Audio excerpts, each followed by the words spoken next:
Bugungi podkastimiz o'quvchim Jahongir bilan bo'ladi. Aniqrog'i adashmasam $327 ming midi? 336 $336 ming.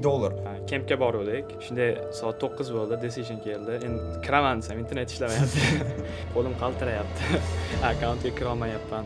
IELTS'im 8, SAT'im 1510 va A-Star programmasida yaxshi baholar olganman degandi.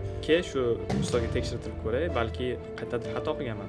Bu essay meni Hayotda kirmasin Top universitetiga. Georgetown universitetiga hech qachon kirita olmasligini tushunib yetganman. Hammasini yozib bitta bossam, YouTube video chiqib keladi. Practice makes perfect deydi Ronaldo. Ko'p gapirgan eshitamiz, ya'ni lekin ikkalamiz bilamiz, bu albatta juda ham katta yolg'on. Men ismim Asadbek, dunyoda top 50 taliga kiradigan HQST universitetida 100% grant bilan o'qiyman. Oxirgi 2 yil davomida o'quvchilarni top universitetga topshirishga tayyorlab kelmoqdaman.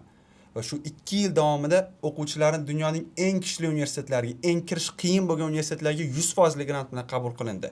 Jumladan Harvard universiteti, Columbia universiteti, New York University Abu Dhabi, Gangkong universiteti, CMUK, Georgetown universiteti, Amherst College va boshqalarga 100% grant, $300 ming dan $400 ming gacha grantlar yutishdi. Bugungi podkastimiz o'quvchim Jahongir bilan bo'ladi. Jahongir dunyoda kompyuter fanlari bo'yicha 3-o'rinda turadigan CMU universitetiga, ya'ni Carnegie Mellon universitetiga 100% grant bilan qabul qilindi. Aniqrog'i adashmasam $327 ming midi? 336 $336 ming. ming. Bu $336 ming nafaqat kontraktni, balki yashashini, biletini, kitoblarini va даже ovqatini qoplaydi. Undan tashqari, Jahongir Qatarda joylashgan boshqa eng kuchli universitetlardan biri Georgetown universiteti. Georgetown universiteti dunyoda xalqaro munosabatlar bo'yicha 1-o'rinda turadigan universitet va shu dunyoda xalqaro munosabatlar bo'yicha 1-o'rinda turadigan Georgetown universitetiga Jahongir 100% grant bilan qabul qilindi. Ya'ni Jahongirda opit, bilim va g'oyalar juda ham katta va bugungi podkastimizda siz uni eng foydali maslahatlarini, o'zini tarixini bilib olishingiz mumkin. Top universitetga kirish. 10 yil oldin ko'pchilikning fikriga top universitetda o'qiyman degan fikr kelmasdi. Albatta kinolar ko'rardik, Harry Potter ko'rardik, Oxfordda o'qishni orzu qilardik. Lekin hozir 2025-yilda bu orzu emas. Nimaga? Chunki aynan hozirgi davrda O'zbekistonda biz ko'rib turgan, biz bilib turgan insonlar top universitetga kirishyapti. Shaxsan meni o'zim o'quvchim Jahongir Abdualimov yaqinda Carnegie Mellon University'ning Qatardagi filialiga 100% grant bilan qabul qilindi. Va bugun biz student va nafaqat student, balki ota-ona sifatida qanday qilib siz o'g'lingizni, farzandingizni yoki studentingizni top universitetga tayyorlashingiz mumkinligi haqida suhbat olib boramiz. Jahongir, xush kelibsiz. Assalomu alaykum. Taklif uchun rahmat. Keling boshrog'idan boshlaymiz. Top universitetga kirishga orzu bo'lganmi sizda? Orzu bo'lgan. Bu orzu lekin anchagacha menda bo'lmagan. Bu orzu qachon paydo bo'ldi? 8-sinfda prezident maktabiga qabul qilingandan so'ng bu orzu paydo bo'ldi. Ungacha men faqat chet el universitetlari haqida hech qanday ma'lumotga ega bo'lmaganman. Nimaligini ham bilmaganman. O'sha paytgacha men faqatgina O'zbekiston universitetlari bilan cheklangan bo'lganman. Masalan, TATU, Westminster shu kabi O'zbekiston universitetlari bilan cheklangan bo'lganman va shu universitetlarga kirish uchun harakat qilib yurgan bo'lganman. Nima qilganman? IELTS o'qiganman va matematika bilan shug'ullanib yurganman. Lekin prezident maktabiga kirgandan so'ng katta maqsadlar o'zimga qo'yishni boshladim va bu maqsadlarga erishish uchun nima qilishim kerakligi haqida o'ylab ko'rganimda men O'zbekiston universitetlari bilan shu maqsadlarimga erisha olmasligimni tushunib yetdim va xalqaro universitetlar, top universitetlar borligini bildim va ularga kirish uchun harakat qilishni boshladim. O'zi ko'pincha top universitetga kirish fikri ko'pchilikda bo'ladi, lekin aynan qanday qilib kirish to'g'ri muhitga tushgandan keyin kelib chiqadi. Sizni to'g'ri muhitga, shu prezident maktabiga kirganingizdan keyin birinchi hissiyotlaringiz qanaqa edi? Birinchi hissiyotlarim boshida qo'rquv bo'lgan, to'g'risi. Chunki o'zi boshida prezident maktabiga topshirish jarayonida ham o'z kuchimga juda ham ishonmaganman. Kira olmayman, topshirmayman bu yerga. Baribir hozir befoyda topshirganim deb uydagilarga ham kerak bo'lsa yig'laganman ham. Topshirmayman deb, lekin testdan o'tdim, birinchi bosqichdan, ikkinchi bosqichdan ham o'tdim. Keyin qarasam 19-o'rinda prezident maktabiga kirdim. Lekin shunda ham kirganimni eshitganimda ham xursand bo'lish o'rniga odam ichidan qo'rquv o'tdi boshida. Chunki Mana shu atmosferaga ko'nikishim, u yerdagi curriculum qiyinligi, darslar ingliz tilida bo'lishi, xalqaro ustozlardan dars olishim meni xayolimda qanaqadir qo'rqinchli tushdek tuyuldi. Nima desa bo'ladi, darslarimiz kech boshlangandi. Birinchi chorakdan emas, ikkinchi chorakdan boshlangandi. O'sha birinchi chorak o'zimni maktabimda o'qish, mana shu vaqt davomida men o'zimni maktabga, prezident maktabiga mentalni tayyorladim desam ham bo'ladi. Mana shu davr davomida nima qildim? Jahongir, sen уже boshqa odam bo'lishing kerak. Nima desa bo'ladi? Hozir maktabingni o'zgartirganingdan so'ng boshqa atmosferaga o'tasan. Ya'ni hozirgi darajang, hozir top darajada turgan bo'lsang, juda ham pastga tushib ketishi mumkin. Chunki yerdagi studentlar boshqa leveldada уже. O'shanga o'zimni mentalni tayyorladim.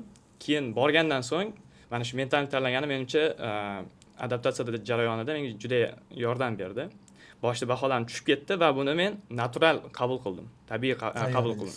Kerak bo'lsa birinchi o'sha prezident maktabiga borganimizdan keyin birinchi choragimizda baholarimda kerak bo'lsa 3 ta 3 ham bor edi.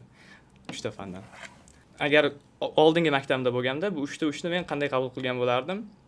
O'zimdan juda xafa bo'lgan bo'lardim agar oldingi maktabimda bo'lganda. Hozir maktabimda lekin mana shu mentalni tayyorlaganim o'zimga juda ham yordam berdi va mana shu baholarim pasayib ketgani nima desa tabiiy qabul qilinib, keyingi choraklarda o'zim ustimda ishlashga motivatsiya bo'ldi desam ham bo'ladi.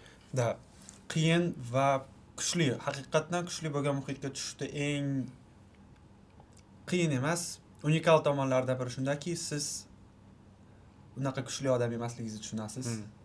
Siz unaqa aqlli, talantli odam emasligingizni tushunasiz. Men universitetga borganimda birinchi imtihonni topshirdim oraliq nazoratda va 400 ta odam topshirgan bo'lsa 400-o'rinda turibman ekan, qarasam.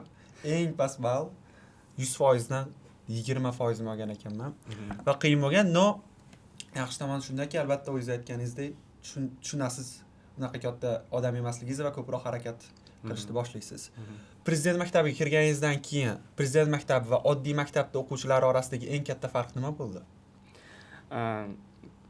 Birinchi navbatda albatta dunyoqarashi. Barcha studentlar dunyoqarashi keng edi va bundan tashqari menga eng ko'zga ko'rinadigan bo'lgani bu ularda stereotiplardan uzoqdaligi. Qaysi ma'noda? Masalan, oldingi maktabimda ko'p studentlar, bitiruvchi studentlar maqsadlari faqatgina universitetga kirib, universitetni bitirgan holda o'zlariga yaxshi ish topib, uy, mashina, oila va mana shunday qilib keyingi hayotini o'tkazish. Toki nafaqaga chiqquncha. Biz o'zimni prezident maktabiga o'tgandan so'ng studentlar bilan gaplash orqali shuni tushunib yetdimki, ularning maqsadlari boshqacha. Ularning maqsadlari katta. Qanday ma'noda? Ular material narsalarga bog'lanib qolmagan. Ular material narsalardan ko'ra bilimni oldinga qo'yadi. Ular uchun mashina, pul bu shunchaki vosita. Ular o'zlarini rivojlantirishni birinchi maqsadga qo'ysa, ikkinchi maqsadi mana shu o'zlarini rivojlantirish orqali boshqalarga ham yordam berish. Mana shu o'zlarining bilimi orqali.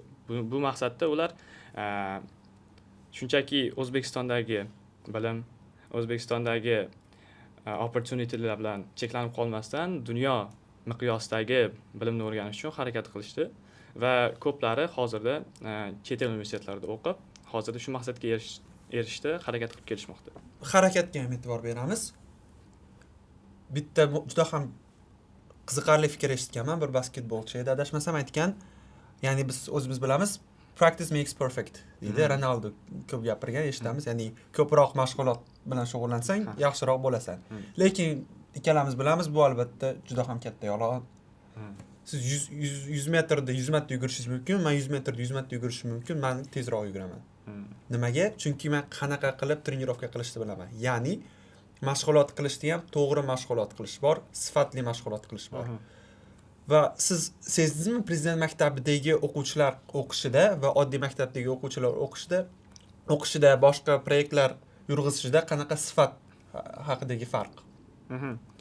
Ha, albatta. Birinchi sabab, o'zingiz aytganingizdek, perfect practice makes perfect. Perfect practice-ni yaratish uchun prezident maktabida juda ham ko'p sharoitlar bor. Birinchi navbatda bu xalqaro darajadagi ustozlar deb o'ylayman. Ular ko'pni ko'rgan ustozlar, kuchli universitetlarda o'qigan ustozlar va bizni mahalliy ustozlardan ko'ra ko'proq narsalar biladi. Mana shu ularni mentorshipi orqali bizni prezident maktabidagi studentlar oddiy davlat maktablaridagi studentlarga qaraganda o'zlarining maqsadlariga yetishishda qaysidir ma'noda kamroq effort sarflashdi. Qanday?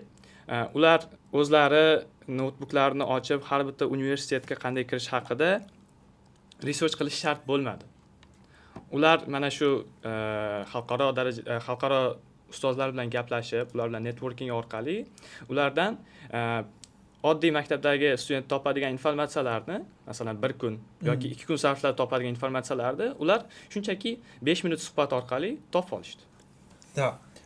Men o'ylaymanki, bu juda ham muhim jamiyatga, chunki ko'pchilik o'ylaydi, o'zi qilsa bo'ladi deb o'ylaydi. O'zi qilsa bo'ladi, lekin men masalan o'zim tayyorgarlik ko'rganman ko'pincha va bitta ma'lumotni topish uchun 2 kun, ba'zida 1 hafta, ba'zida 1 oy ketardi. Masalan, tavsiyanomani olaylik. Oddiygina tavsiyanoma.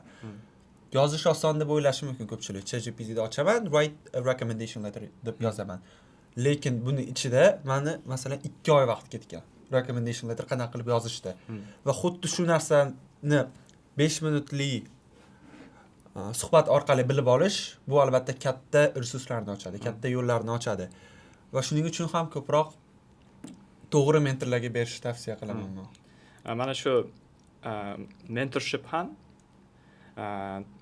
eng asosiy nimasi benefiti deb o'ylayman, time factor.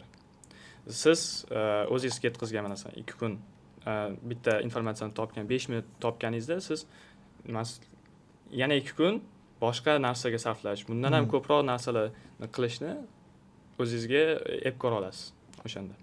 Jahongir, nimaga sut qo'ydim bilasizmi? Nimaga? Suv emas, sut qo'ydim sezgan bo'lsangiz. Choy, suv emas. O'zim ham hayron qoldim, nimaga ekan? Sababi shundaki, agar sut ichsangiz, sizni fokusingiz ushlab turadi. Suv shunchaki suyuqlik. Lekin sut sizni fokusingiz ushlab turadi. Fikringizni gapirayotganingizda aniqroq chiqarib beradi.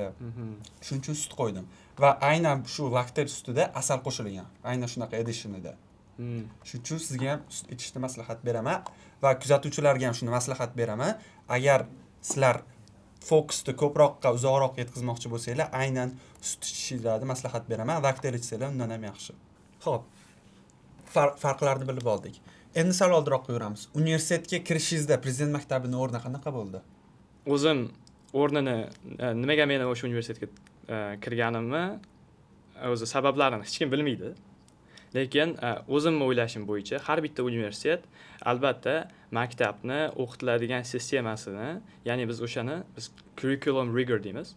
Har bitta universitet admission officeri o'sha narsaga albatta katta e'tibor qaratadi. Universitetdagi, maktabdagi o'qish sistemasi qanaqa? Fanlar qay darajada o'qitiladi? Qaysi ustozlar tomonidan o'qitiladi?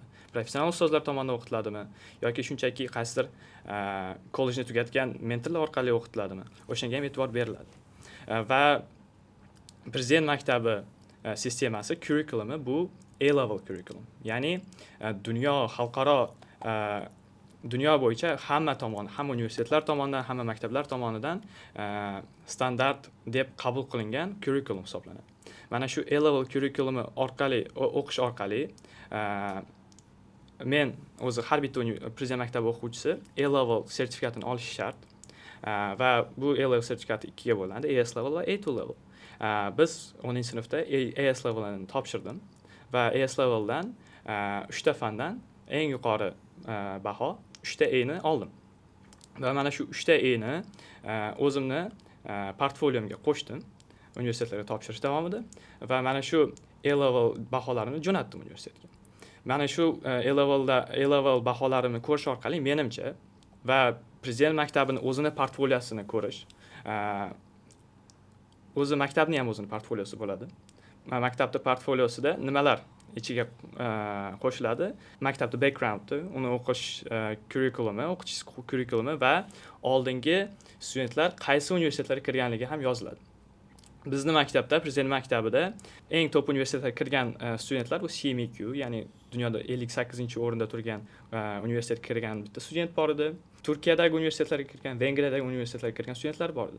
Mana shuni ham menimcha o'zimiz universitetga topshirish jarayonida school portfolioni ko'rsatgan ham katta rol o'ynadi deb o'ylayman. To'g'ri aytyapsiz. Lekin men o'ylayman yana bitta narsa esdan chiqib ketmaslik kerak. Prezident maktabiga kirish qanchalik qiyinligi. Ya'ni school portfolio bo'ladigan bo'lsa, maktabda portfoliosi jo'natilganda uning ichidagi eng katta, eng foydali ma'lumot bu maktabga kirish qanchalik qiyinligi. Va siz topshirganingizni nechta odam topshirgan? Biz topshirganimizda birinchi yili to'g'risi ko'pchilik xabardor bo'lmagan prezident maktabi haqida. Shuning uchun biz topshirganimizda bola kamroq topshirgan. Mani o'zi 8-sinf uchun 850 nechtayam bola topshirgan. Shundan 24 tasi o'qishga qabul qilindi. Lekin baribir bu уже 5% degani, ya'ni bu juda ham kirish qiyin degan. Lekin hozirda bu raqamlar juda ham o'sib ketdi. Masalan, oldingi yil statistikasiga qarasak, 5-sinf uchun Toshkent viloyatining o'zi uchun 3000 ta bola topshirgan. Va shundan 24 tasigina qabul qilingan. Bu degani juda ham kuchli foiz chiqyapti. Aniq foizi qiziq emas, lekin ya'ni maktabda o'rni katta bo'ldi deb o'ylaysiz. Keling endi resurslarga kelib o'tamiz. Prezident maktabida katta resurslar olasiz va nima deb o'ylaysiz, prezident maktabi ichidagi resurslar qanchalik muhim va yetarli bo'ldi? Ya'ni ko'pchilik ota-onalar bo'lishi mumkin, o'g'li yoki farzandi prezident maktabida o'qishi mumkin. Prezident maktabida o'qisa shu yetadimi yoki undan tashqari yana ham ko'proq yordam berishsa yaxshimi ota-onalar? Nima deb o'ylaysiz? Hozirda aynan sizni ssenariyda yetarli bo'ldi deb o'ylaysizmi? Meni kesimda menimcha hamma narsa ham yetarli bo'lmadi. Bunga asosiy sabab resurslar kamligi emas, experience yo'qligi edi. Nafaqat studentlarning o'zida experience yo'q, balki ustozlarning o'zida ham experience yo'q edi. Har bitta prezident maktabida school counselor, ya'ni maktab maslahatchisi degan inson bo'ladi. Bizning maktab maslahatchisimiz birinchi yili kelib universitet haqida xuddi bizga o'xshab, u ham yangi inson edi. Universitetlar haqida o'rganayotgan, xuddi bizga o'xshab endi ma'lumotlar izlayotgan inson edi. Lekin asosiy ish shu bo'lgani uchun u bizdan ko'proq narsa tezroq va ko'proq narsa o'rgangan. Shuning uchun bizga shunday maslahatlar berib turardi. Lekin bu narsa bizga yetarli bo'lmadi deb o'ylayman. Chunki u inson o'zi ham hali studentlar bilan birinchi marta ishlashi, trial and error qilish orqali, masalan, bizdan oldingi ikkita cohort, ikkita sinfni universitetga kiritish orqali olgan experience'ini 3-yil bizga ishlatdi. Lekin bu ham menimcha katta foyda bermadi deb o'ylayman. Qaysi ma'noda? To'g'ri, biz bu inson bizga qanday qilib dokumentlar jo'natishni o'rgatdi. Lekin mana shu dokumentlarni qanday tayyorlashni bu inson menimcha o'zini experience kamroq bo'lgani uchun yaxshi o'rgata olmadi deb o'ylayman. Va umuman agar siz ota-onaman deb faraz qilib ko'ring, farzandingiz prezident maktabida o'qiydi, qaysidir prezident maktabida. Prezident maktabidagi o'zidagi sharoitga ishonsa bo'ladimi yoki undan tashqari qanaqadir pulli yordam yoki boshqa programmalarga topshirishga yordam bergani ma'qul deb o'ylaysizmi? Birinchi navbatda bu student o'ziga bog'liq. Agar studentni, o'sha o'quvchini salohiyati bo'lsa, o'zi ma'lumot izlashda yaxshi bo'lsa, research qilishda yaxshi bo'lsa va mana shu olgan bilimlarini ishlatishni o'zi bilsa, lekin bunday o'quvchilar, bunday bolalar juda ham kam deb o'ylayman. Va hammaga ham mentorship kerak. Boya aytganimizdek, perfect practice makes perfect. Va time factori ham bor bu yerda. Boya aytgandek, masalan, agar siz admission mentor bilan ishlayotgan bo'lsangiz, 2 kunda oladigan bir informatsiyangizni 5 minutda olasiz. Va bu juda ham katta farq qiladi. Sizni juda ham ko'p insonlardan uje 100% dan masalan 1% dagi o'quvchi darajasiga o'tib qolasiz. Da, to'g'ri. Nimaga fikringizga qo'shilaman? Chunki masalan ko'p loyihalar qilish mumkin. Ikkalamiz masalan birga ishlayotganligimizda ham ko'p loyiha miyaga kelgan, ko'p insho g'oyalari kelgan. Lekin bittasini men tanlab berganman. Lekin bittasini qaysidir g'oyani tanlab berganman. Va agar u g'oyani men tanlab bermaganimda siz har bittasini to'liq yozib chiqqunizcha haftalar, balki oylar ketar edi. Va shu tomondan, ya'ni perfect practice qilish uchun, to'g'ri natijaga yetib kelish uchun balkim ancha foydali bo'lishi mumkin. Keling universitetga eng yaqin bo'lgan davrni eslaymiz, oxirgi yarim yillik. Har xil olimpiadalarga qatnashdi boshladingiz, har xil tanlovlarga qatnashdi boshladingiz, loyihalar va oxirida, ya'ni adashmasam 4 oy qolganda essay programga qo'shildingiz. Mana essay programga qo'shilgandan keyin nima deb o'ylaysiz? Essay programda nima o'rgandingizki sizga eng katta foyda berdi deb o'ylaysiz? Universitetga kirish. Essay programga qo'shilganimgacha o'zimda juda ham katta o'zimga ishonch kam edi. O'zimni competitive deb o'ylamaganman. Boshqalarga ko'p o'zimni solishtirish orqali o'zimni top universitetga kira olmayman degan fikr paydo bo'lgan. Lekin essay programga qo'shilgandan so'ng eng asosiy sizdan eshitgan eng mana shu mentorship davomida juda ham foydali va motivatsiya bo'lgan desam bo'ladi. Fraza sizlar hammanglar zo'rsizlar, shunchaki buni ko'rsatib bera olish kerak. Qaysi ma'noda? Yozish orqali. Biz universitetlarga jo'natgan dokumentimiz bu bizni yuzimiz, bu bizni o'zimiz, personalitymiz. Ular masalan mana shu dokumentdan tashqariga chiqib biz haqimizda hech nima bila olmaydi. Faqat shu dokumentlar bilan, shu yozuvlar bilan cheklanishgan. Baholashda faqat shu hujjatlar ishlatiladi. Mana shu hujjatlarni biz qanday tanlashimiz universitetga kirishimizga bog'liq. Men o'shanda siz mana shu frazangiz orqali sizlar zo'rsizlar, lekin shuni ko'rsatib berish kerak degan fraza orqali o'zimga bo'lgan ishonchim oshdi desam bo'ladi. Va mana shu qanday ko'rsatib berishni esa mana shu 4 oy davomida o'rgandik birga. Yozish uslublari, qanday uni qiziqarli qilish, qanday kreativ qilish, qanday o'zingiz haqingizda to'liq ochib bera olish o'zingizni. Shu narsalarni o'rgandik va tushunib yetdimki, faqatgina mana shu narsa menga yetishmayotgandi. Mana shu essay programga qo'shilganligimgacha akademik loyihalar qilganman, hamma kerakli bo'ladigan sertifikatlarni yiqqanman. Faqatgina men kerak bo'ladigan narsa shu ishlarni qilganligim va qanday qilganligim, bu qilganligimga nima sabab bo'lganligi, nima motivatsiya bo'lganligini tushuntirib bera olish, uni ochib bera olish, shu fikrni ochib bera olish menda yetishmayotgandi. Va mana shu essay program orqali men shu narsani o'rgandim. Va bu eng asosiy universitetga kirishimda eng asosiy sabab bo'lgan desam ham bo'la oladi. Chindan ham motivatsion insholarda qilinadigan eng katta xato bu nima haqida yozishni bilmaslik. Va bu xato ham emas. Chunki oddiy qilib oladigan bo'lsak, to'g'ri qaraydigan bo'lsak, shunchaki ko'pchilik bilmaydi. Va bu oddiy narsa, natural narsa va aytishim mumkinki, sizga o'rgatganimni hozir hammaga ochishim mumkin. Motivatsion inshoda siz qanday kuchli, qanday aqlli va qanday kamtar insonligingizni ko'rsatishingiz kerak. Jahongir menga yozganida, birinchi marta yozganini eslayman. Hozir masalan ochishim ham mumkin. IELTS'im 8, SAT'im 1510 va A-star, ya'ni A-level programmasida yaxshi baholar olganman degandi. Va o'shanda men sirazu tushunganman, unda yetarli salohiyat bor. Lekin salohiyat bu haqiqat degani emas. Ko'pchilik shuni tushunmaydi. Ko'pchilik tushunmaydiki, menda IELTS 8, SAT 1550 bor degani top universitetga kiradi degani emas. Salohiyatni yozish, to'g'ri tasvirlab, to'g'ri yetkazib berish orqaligina odam bu salohiyat haqiqiyligini ko'rsatib bera olishi mumkin.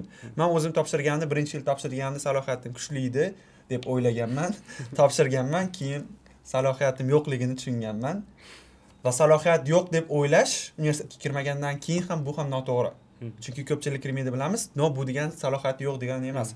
Shunchaki aytganimdek salohiyati borligini ko'rsatib bera olmagan. Universitetga topshirishdagi eng katta xatoingiz qaysi biri bo'lishi mumkin edi agar siz essay programga qo'shilmaganingizda yoki umuman resurslar sizda bor resurslar yo'q bo'lganda nima deb o'ylaysiz? Qaysi xato qilishingizga ozgina qoldi, lekin to'xtab qoldingiz?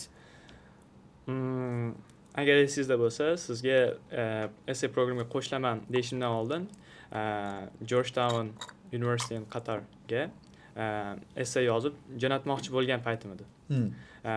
Va men shu essayni o'zim jo'natmoqchi edim. Hech qanday mentorshipsiz, feedbacksiz. Va sizga essay programga qo'shilaman degandan so'ng fikr paydo bo'ldi. Keling, shu ustozga tekshirtirib ko'ray, balki qayerdadir xato qilganman dedim. Sizga jo'natgandan so'ng siz bo'ldi tekshirib beraman dedingiz. Keyin bir kundan keyin essayimga feedbackni olgandan so'ng tushunib yetdimki, bu essay meni hayotda olib kelmasin top universitetga. Georgetown universitetiga hech qachon kirita olmasligini tushunib yetganman. Essayda eng asosiy bo'lgan narsa bu o'zingiz haqingizda yozish. Meni essayimda nima bo'lgan edi? Boshqalar haqida ko'proq yozgandim. Boshqa insonlar, ularni motivatsiyasi, ular hayoti haqida ko'proq ochib berganman va o'zimni personality'imni yopib qo'yganman. Va mana shu eng katta xato bo'lganini siz menga shu feedback orqali berdingiz. Tushuntirib berdingiz va qanday yozish kerakligini o'rgatdingiz. O'sha kichkina davr davomida, o'sha 2 kun davomida va mana shu 2 kun davomida bo'lgan essayimdagi o'zgarishlar orqali menimcha mana shu Georgetown universiteti Qatarga kira oldim deb o'ylayman. Agar men shu boshqalar haqida yozgan essayimni o'sha universitetga jo'natganimda aniq bilaman, bu universitetga kira olmagan bo'lardim. Ba'zi kuzatuvchilarimiz Georgetown haqida bilmasligi mumkin. Georgetown University in Qatar bu dunyodagi eng kuchli universitetlardan biri. Main campus, ya'ni eng katta filiali Amerikada joylashgan. Georgetown Washington DC'da adashmasam, Amerika Qo'shma Shtatlari poytaxtida va Georgetown University siyosat, xalqaro yo'nalishlar bo'yicha adashmasam dunyodagi eng kuchli universitetlardan biri. 2-o'rindamda oxirgi marta qaraganimda. Men o'zim qaraganda 1-o'rinda edi. 1-o'rinda. Dunyoda xalqaro munosabatlar bo'yicha 1-o'rinda turadigan Georgetown University'da Qatardagi filialiga 100% grant bilan qabul qilindi. Va Jahongir tushuntirib beryaptiki, agar feedback olmaganida bu rezultatga erishish deyarli ilojsiz bo'lardi. Ya'ni agar siz top universitetga topshirayotgan bo'lsangiz, mentoringiz yo'q bo'lsa ham iloji boricha kimdandir feedback olishga harakat qiling. Albatta maslahat berardimki, qaysidir ustozni o'zingizga ustoz qilib oling va ulardan feedback oling. Jahongir mendan feedback oldi va Georgetown University'ga qabul qilindi. Siz boshqadan olishingiz mumkin, mendan olishingiz mumkin, lekin tushunib olingki, feedback juda ham muhim. Dunyoda kompyuter fanlari bo'yicha 3-o'rinda turadigan Carnegie Mellon University'ga qabul qilinganingizdan keyin birinchi hissiyotlaringiz qanaqa edi? Decision'ni ochganimda o'zi zakovat o'ynayotgandik. Kempga bordik, Bo'stonliqdagi kempga, Renaissance kempga. O'shda 6 ta, xuddi shunaqa stolda 6 ta bola o'tirgandik. Soat 9 da decision chiqish kerak edi. Zakovat o'ynayapman. O'yinni yarmida. Shunday soat 9 bo'ldi, decision keldi. Emailga telefonni ochib kiraman desam, internet ishlamayapti. Internet ishlamayapti. Kirgandan keyin ham nima edi? Telefonda hamma narsa, akkauntim hammasi notebookda. Esimdan chiqib qolgan. Qo'lim qaltirayapti. Akkauntga kira olmayapman. Parolni eslolmayapman. Parolni boshqatdan reset qildim. Reset qilib hammasini yozib bitta bossam, shunday YouTube video chiqib keladi. YouTube video chiqqanda ham tushunmadim o'zi nima bo'layotganini. Nima YouTube video chiqyapti? Xayolimda ham o'tdi, lekin kirgan bo'lsa YouTube video chiqishi kerak. Shunday YouTube videoni ko'rmasdan shunday skipni bosib olib, shunday ochsam, anolar chiqib keldi-da. Nima edi? Gullar, sharlar chiqib keldi. Telefonni otib yubordim. Stolga qarab telefonni otib yubordimda, ko'zimni yumdim. O'sha boshidagi nima desa 15 sekund ichida ko'zimga yosh keldi to'g'risi. Mana shu 15 sekund ichida ko'plab insonlar xayolimdan o'tdi. Ular ichida siz ham bor edingiz. Mana shu momentgacha mana shu universitetga kirishimga yordam bergan har bitta ota-onam, ustozlarim, sinfdoshlarim, barcha insonlar xayolimdan o'tdi va oxirgi 2 oy ichida qilgan barcha harakatlarim, kechasi qilgan uyga vazifalar, kechasi uxlamagan paytlarim ham o'sha 15 sekund ichida hammasi xayolimdan o'tdi va shukr qildim. Shu darajaga erishgan darajasini mana shu universitetga kirganim uchun va zakotdan chiqib ketdim. Yarmida tashlab chiqib. Komandan tashlab chiqib ketdim. Birinchi qo'ng'iroq o'sha yangilikni aytgan insonim dadam bo'ldi. Dadamga telefon qildim, olmayaptilar, 3 marta, 4 marta qilyapman, olmayaptilar. Keyin oyimga telefon qildim. Oyimga ham aytdim, oyim ham yig'ladilar. O'zi to'g'risini aytsam, uydagilar Amerika universitetlariga topshirishimni xohlashmagan. Madaniyat yoqmagan ularga. mana shu Qatarga kirgan, Qatarda Amerika universiteti bor ekan, shu yerda ham o'sha Amerikada olgan bilimingni olasan. Ham islom davlati bo'lgani uchun, menimcha, o'sha ham sabab bo'lgan. Shu niyatlarga yetishdi. Hamma joyda tabriklar kelyapti. Telegramdan tinmasdan hammaga rahmat deb yozyapman. Kechasi keyin uxlashim qiyin bo'lgan. Shu va ertasi kuni уже men boshqa odam bo'lib uyg'ondimda, to'g'risini aytsam. Maqsadlar yanada kattalashdi. Agar kira olmasam-chi degan nima edi? Yelkamdagi yuk уже yo'q edi. Bo'ldi, universitetga kirdim. Hammasi hal. Endi o'sha miyam qandaydir toza boshqatdan nima edi? Bo'm-bo'sh bo'lib uyg'ondimda. O'sha software update hamma o'sha universitet shu paytgacha miyamda bo'lgan narsa, mana shu universitetga kirish, qayerdadir nima edi? Scholarship yutish, qayerdandir grant yutish. Boshqa maqsadlar yo'q edi. Qancha grant yutdingiz Carnegie Mellon universitetiga? Carnegie Mellon universitetiga umumiy hisobda $336,000 grant yutdim. U grant nimani qoplaydi? Bu grant o'sha universitet to'lanadigan kontrakt, tuition fee, yashash, turar joyim, ovqatlarim va shaxsiy xarajatlar barchasi shu grant orqali qoplanadi. Aytgancha, ko'pchilik menga sizdan qanday qilib mentorство olsam bo'ladi, qanday qilib siz shogirdingiz bo'lsam bo'ladi deb yozgandi va shunga hozir javob berib ketamiz. Meni 3 ta programmam bor: Full Support, hamda Admissions program va Assay program. Agar siz to'laqonli yordam berishimni xohlasangiz, Full Support programmamga qo'shilishingiz mumkin. Pastda link qoldirib ketamiz. Va agar Full Support sizga ozgina ko'plik qilsa va sizga aynan kerakli yordamni olmoqchi bo'lsangiz, Admissions programga qo'shilishingiz mumkin. Admissions programga havolani ham pastda qoldirib ketamiz. Va agar siz SATingiz tayyor bo'lsa, IELTSingiz tayyor, loyihalaringiz tayyor bo'lsa va faqat insho bilan yordam olmoqchi bo'lsangiz, Assay programga qo'shilishingiz mumkin. Unga ham linkni pastda qoldirib ketamiz. Ko'pchilik aytadi, universitetga kirsam bo'ldi, ya'ni u yog'i уже hal. O'zbekistonda ayniqsa ota-onalarda shunaqa g'oya bor, ota-onalarda hamda studentlarda universitetga kirsam yog'i biron nima bo'ladi deydi. Universitetga kiradi va universitetga kirgandan keyin deyarli hayotdagi ma'no qolmaydi. Nima qilaman, universitetga kirdim. Unaqa katta seriozliroq maqsad bo'lmaydi. Sizda ham shunaqa fikr bo'ldimi yoki yaxshiroq universitetga kirganingiz uchun qandaydir g'oyalar, maqsadlar o'zgardimi darajasi? Ha, albatta o'zgardi. O'zi universitet tanlashda ham universitetga kirsam bo'ldi degan xayol menda shu paytgacha bo'lmagan. Universitetga kirib olsam bo'ldi deb o'ylamaganman. Universitetga kirgandan keyin o'sha 4 yilimni qanday o'tkazaman degan xayol bo'lardi. Masalan, mana shu topshirgan 12 ta universitetimga kira olmasam qayerga boraman? Koreyaga boraman deb sizga ham aytdim. O'sha Koreyada borib nima qilaman 4 yil ichida degan xayol bilan, plan bilan topshirmoqchi bo'lganman. Uning uchun ham ko'p research qilganman. Masalan, Yonsei universiteti topshirib 4 yil ichida nimalar qila olaman? Qanaqa sharoitlar bo'ladi? Internship qilishga, research qilishga, soham bo'yicha qanday rivojlanishga sharoitlar bo'ladi?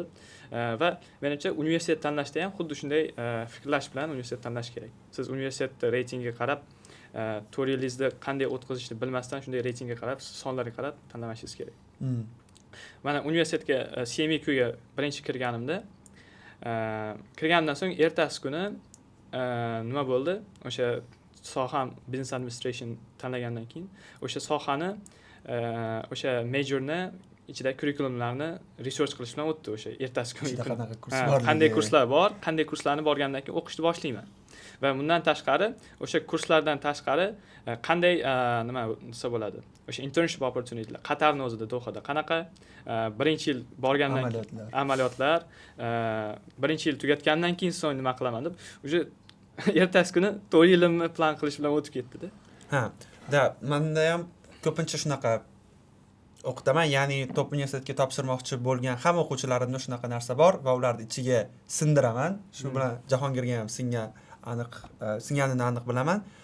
Maqsad hech qachon universitetga kirishda o'zi emas. Maqsad har doim universitet orqali qandaydir kattaroq maqsadga erishish. Esingizda bo'lsa, inshoingizda ham xuddi shuna haqida yozganmiz. Maqsad nimaga shu universitetga kirmoqchisan deganda biz hech qachon bu universitetda shu narsa bor, bo'ldi, shu uchun kirmoqchiman deb yozmaganmiz.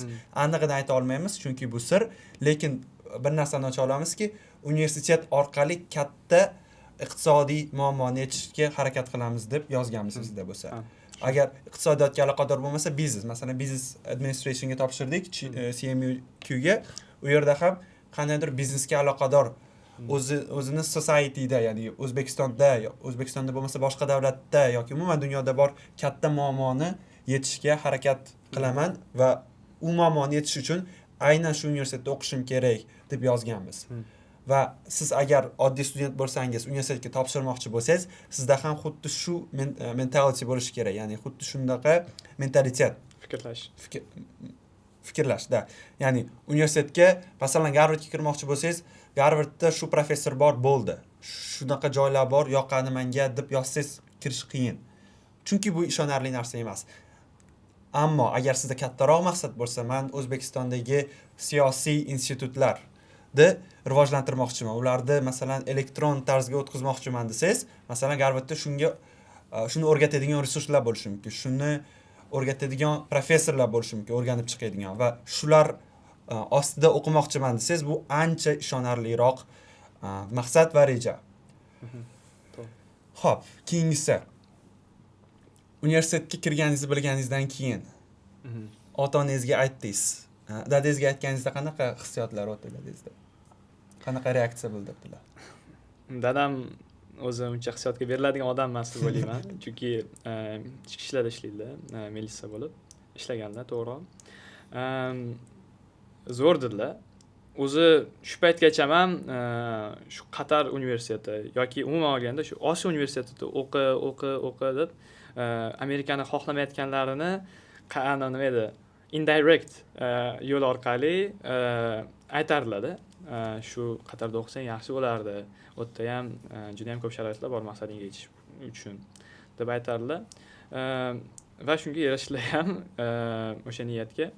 Birinchi telefon qilganimda zo'r bo'pti. Endi bu yog'iga anaqa qilmasang ham bo'lar ekan, nima edi? Xavotir olmasang ham bo'lar ekan. Endi sal dam oldilar.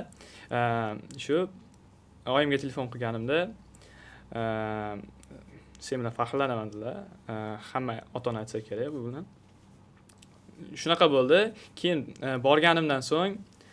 uyga borganimdan so'ng batafsilroq gaplashdik. Qanaqa universitetligi haqida batafsilroq tushuntirib berdim. O'zimni soham bo'yicha nechinchi o'rinda turishini hammasini aytib berdim. Juda ham xursand bo'lishdi, albatta. Bo'ldi shu. Universitetga kirganingizdan keyin albatta reaksiyalar bo'ladi, hissiyotlar bo'ladi, lekin bu hissiyot vaqtinchalik bo'ladi. Aynan shu hissiyot. Vaqt o'tgan sari siz uje ko'proq o'rganib chiqishni boshlaysiz universitetda va universitet rostdan qanaqa resurslar borligini rostdan ichiga kirib tushunganingizdan keyin qanaqa hissiyot, qanaqa maqsad, qanaqa qilish kerak bo'lgan rejalar keldi miyangizga? Birinchi bu universitet qanchalik baland, computer science bo'yicha 3-o'rinda turishini dunyoda 3-o'rinda turishini bilgandan so'ng va bundan tashqari boshqa sohalar bo'yicha ham top reytinglarda turishini bilgandan so'ng shuni tushunib yetdimki, endi menda o'zimdan balandroq, leveli balandroq, bilimi balandroq, dunyo qarashi kattaroq bo'lgan insonlar bilan muloqot qilish uchun opportunity yaratilganini bildim. Imkoniyat yaratilganini bildim. Ya'ni nafaqat o'zingizdan, balki dunyoning eng kuchli aqllari, eng kuchli professorlari bitta joyda yig'ilgan va siz xuddi shu resursizga imkon yaratilgani va ushbu resursdan foydalanishingiz kerakligini tushunib yetdingiz. Albatta. Va bundan so'ng nafaqat dunyo bo'yicha, o'zimizni O'zbekiston bo'yicha ham katta loyihalar bilan ishlaydigan insonlar bilan ham uje ko'rishni ham boshladim. Bunga bitta namuna bo'lib, Alisher Sa'dullayev bilan bo'lgan, top universitetga kirgan o'quvchilar bilan bo'lgan yig'ilishni aytsam, namuna qilib keltirsam bo'ladi. U yig'ilishda biz 40 ta top universitetga kirgan 40 ta studentlar bilan birga yig'ilib, o'sha yerda 4 soatlik majlis sifatida, konferensiya sifatida o'tilgan eventda biz endi oldimizga qo'yadigan maqsadlarimiz qanday, mana shu maqsadlarga erishishda bizga o'sha Alisher Sa'dulloyev qanday yordam berishi mumkinligi, O'zbekistonda o'sha yoshlar agentligi qanday bizga yordam berishi mumkinligini o'sha yerda gaplashdik va mana shu imkoniyatlar yaratilganligini o'shanda his qilishni boshladim.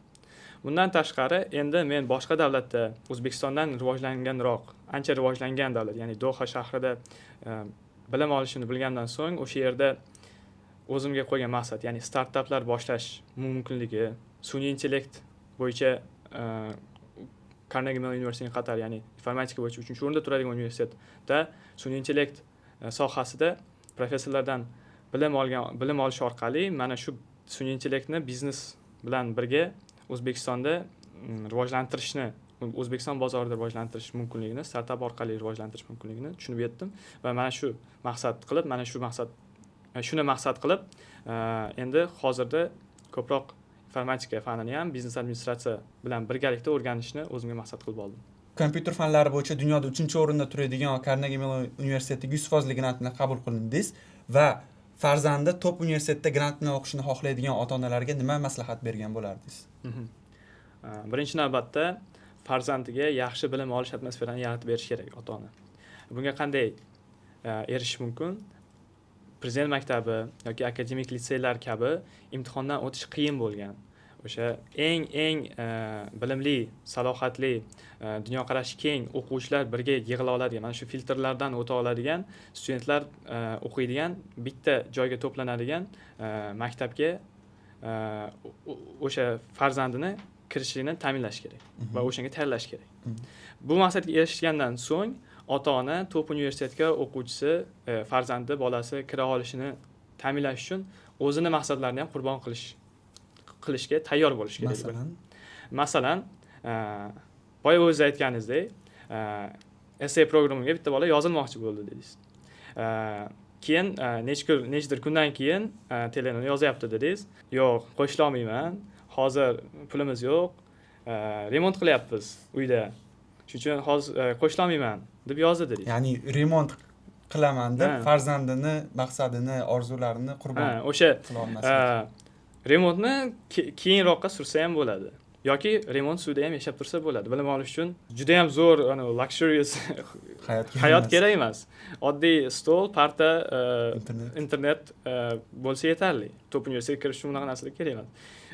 Shu maqsadlarni keyinchalikka surib turish yoki ularni shunchaki yo'q qilib turish, masalan, keraksizlarini aniqlab olish, o'sha farzandga ko'proq e'tibor berish va o'sha farzand top universitetga kirish uchun har xil loyihalar qilmoqchi bo'lsa, qaysidir olimpiadalarda qatnashib, o'sha masalan sayohatlar qilmoqchi bo'lsa boshqa davlatlarga, shunaqa vaziyatlar ham bo'lishi mumkin.